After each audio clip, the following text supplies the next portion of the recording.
सत्संग की महिमा।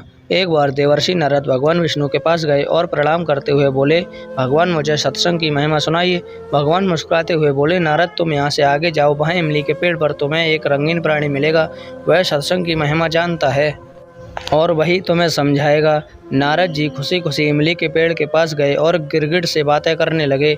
उन्होंने गिरगिट से सत्संग की महिमा के बारे में पूछा। सवाल सुनते ही वह गिरगिट पेड़ से नीचे गिरा और छटपटाते हुए प्राण छोड़ दिए।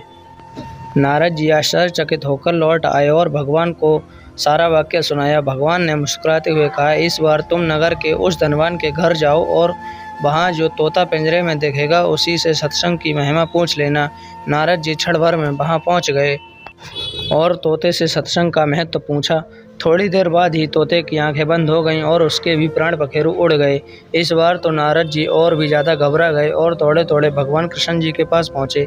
नारद जी ने कहा, भगवान यह क्या लीला है? क्या सत्संग का नाम सुनकर मरना ही सत्संग की महिमा है? भगवान हंसते हुए बोले, यह बात भी तुमको जल्दी ही समझ आ जाएगी। इस बार तुम नगर के राजा के महल में जाओ और उसके नवजात पुत्र से अपना प्रश्न पूछो।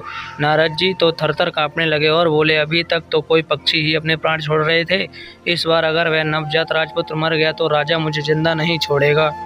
भगवान ने नारद को अभयन दिया। नारद जी दिल मुट्ठी में रखकर राजमहल में आए। वहाँ उनका बड़ा सत्कार किया गया। अब तक राजा को कोई संतान नहीं थी, अतः पुत्र के जन्म पर बड़े आंदोलन के साथ उत्सव मनाया जा रहा था। नारद जी ने डरते डरते राजा के पुत्र के बारे में पूछा। नारद जी को राजपुत्र के पास ले जाया गया। पसीने से तर होते हुए मन ही मन श्री हरि का नाम लेते हुए नारद जी राजपुत्र से सत्संग की महिमा के बारे में प्रश्न किया तो वह नवजात शिशु हंस पड़ा और बोला, महाराज, चंदन को अपनी सुगंध और अमृत को अपने माधुर्य का पता नहीं होता। ऐसे ही आप अपनी महिमा नहीं जानते, इसलिए मुझसे पूछ रहे हैं। वास्तव में आप ही के क्षणमात्र के संग से ही मैं गिरगिट की योनि से मुक्त हो गया और आप ही के दर्शन मात्र से तोते की शुद्ध योनि से मुक्त होकर इस मनुष्य जन्म को पा सका।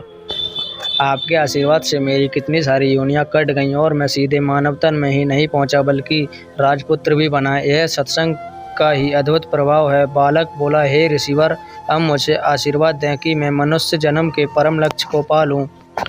नारद जी ने खुशी खुशी आशीर्वाद दिया और भगवान श्री हरि के पास जाकर सब कुछ बता दिया। भगवान ने कहा, सचमुच सत्संग की बड़ी महिमा है।